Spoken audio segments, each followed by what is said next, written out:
வணக்கம் அன்பு நண்பர்களே. இப்ப நம்ம என்ன பார்க்க போறோம்னா, டிசிஎஸ் நமக்கு கொடுத்திருக்கிற காசு போட்டிருக்க காசுக்கு கரெக்டா போட்டுக்கிறாங்களான்றதை எப்படி செக் பண்ணலாம்னு பார்க்க போறோம். அதுக்கு நம்ம வெப்சைட் பார்த்துங்க, tngis.tn.gov.in. அதுல அந்த வெப்சைட்ல போயிங்க, அட்ரஸ் பார்ல அடிச்சு அதுல அட்ரஸ் பார்ல அடிச்சு போனீங்கன்னா இது மாதிரி ஒரு இது வரும். அதை பாருங்க, இங்க வந்திருக்கா. இதுல டேஷ்போர்டுன்றதுல கிளிக் பண்ணீங்கன்னா இங்க இருக்கு பாருங்க டேஷ்போர்டு. அதுல டேட்டா ஆப்ஸ்ன்னு இருக்கும். அதுல ஆப்ஸ் போங்க. அப்படியே ஆப்ஸ் போனீங்கன்னா அந்த அந்த ஆப்ஸ்ல இருக்கிறது நிறைய ஆப்ஸ் வரும். அதுல நம்ம இங்க கிராப் சர்வேன்னு இருக்கு பாருங்க. அதுல ஆண்ட்ராய்டுன்னு இருக்கும், அது ஏபிகே டவுன்லோடு. இங்க எக்ஸ்டர்னல் லிங்க்னு ஒரு வெப் இருக்கு பாருங்க, அதை கிளிக் பண்ணுங்க. அதை கிளிக் பண்ணீங்கன்னா இது மாதிரி வரும். ஓகேங்களா? இது மாதிரி வந்தவொடனே அதுல உங்க மொபைல் நம்பரை அடிச்சிங்க. நான் நண்பர் ஒருத்தர் அடிச்சுட்டு போறேன். அப்படி போனீங்கன்னா உள்ள இதெல்லாம் வரும்.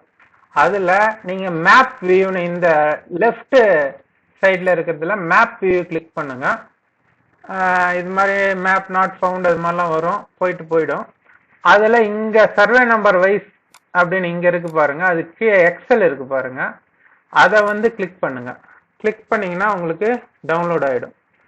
அதை டவுன்லோட் ஆனவுடனே அதை ஓபன் பண்ணுங்க. ஓபன் பண்ணிட்டு எனேபிள் எடிட்டிங்.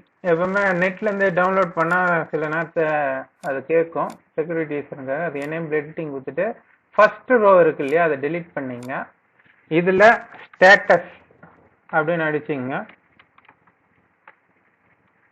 ஹெட்டிங். இதுல நம்ம ஃபார்முலா நான் ஒன்னு டிஸ்கிரிப்ஷன்ல தரேன், அதை இதுல பேஸ்ட் பண்ணுங்க. ஓகேங்களா? இதுதான் அந்த ஃபார்முலா. அதாவது இந்த ஃபார்முலாவை நீங்க புரிஞ்சுங்க.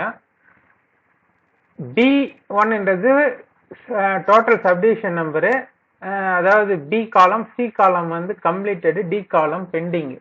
இப்ப சப்டிவிஷன் நம்பரும் கம்ப்ளீட்டடும் ஈக்குவலா இருந்தா ஃபுல்லி கம்ப்ளீட்டடு.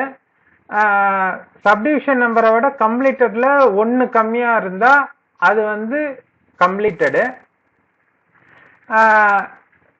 சப்டிவிஷன் நம்பரோட சப்டிவிஷன் நம்பர்ல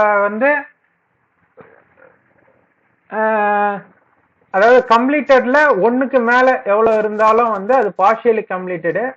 சப்டிவிஷன் நம்பரும் பெண்டிங்கும் ஈக்குவலா இருந்ததுன்னா நாட் கம்ப்ளீட்டட். ஓகேங்களா? அதுதான் அந்த ஃபார்முலானுடைய சாராம்சம். இதை வச்சுட்டு இதை டபுள் கிளிக் பண்ணீங்கன்னா எல்லாத்துக்கும் இதுவாயிடும். இப்போ இதுல நம்ம இன்சர்ட் மேல போய் பிவைட் டேபிள் கொடுக்க போறோம். அது தன்னால வந்துடும். நியூ ஒர்க் ஷீட் கொடுங்க. அதுல இந்த நம்ம ஸ்டேட்டஸ் கொடுத்தோம் இல்லையா, அதை எடுத்து ரோஸ் இழுத்து விடுங்க. அதே மாதிரி வேல்யூஸ்ல இழுத்து விடுங்க. வேல்யூஸ்ல அது கவுண்ட் ஆஃப் ஸ்டேட்டஸ் இருக்குதான்னு பாத்துங்க, சம்மும் இருக்கக்கூடாது. அது தன்னால கவுண்ட் தான் வரும் பெரும்பாலும். இதுல பாத்தீங்கன்னா நம்ம ஃப்ரெண்ட் 16,146, அதாவது கம்ப்ளீட்னா ஒன்னு ஒரு பெரிய சர்வே நம்பர்ல வாய்க்கால் அது மாதிரி எதனா ஒரு புறம்போக்கு இருந்திருக்கும், அதை கம்ப்ளீட் பண்ணாதனால அது கம்ப்ளீட்டட். ஃபுல்லி கம்ப்ளீட்னா அது ஃபுல்லாவே கம்ப்ளீட் ஆயிருக்குது எல்லா சப்டிவிஷன் நம்பரும். நாட் கம்ப்ளீட்டட்னா எதுவுமே ஒண்ணு கூட ஆகாது. பார்ஷியலினா ஏதாவது ஒரு உட்பிரிவாவது ஆயிருக்குதுன்னு அர்த்தம். இப்ப நம்ம அவங்க காசு போட்டுக்கிறது பிரகாரம் பார்த்தா இது ரெண்டுத்தையும் நம்ம கூட்டி பார்க்கணும். இது ரெண்டுத்தையும் இப்படி செலக்ட் பண்ணீங்கன்னா நமக்கு இங்க ஸ்டேட்டஸ்ல காட்டும். சம் 165ன்னு காட்டுது. இவரு ஊரு எவ்வளவு போட்டிருக்காங்கன்னு பார்த்தா உத்தரமேரூர் 181 போட்டுக்கிறாங்க. ஓகே, அதாவது என்னது 165 181 ஜாஸ்தி தான்.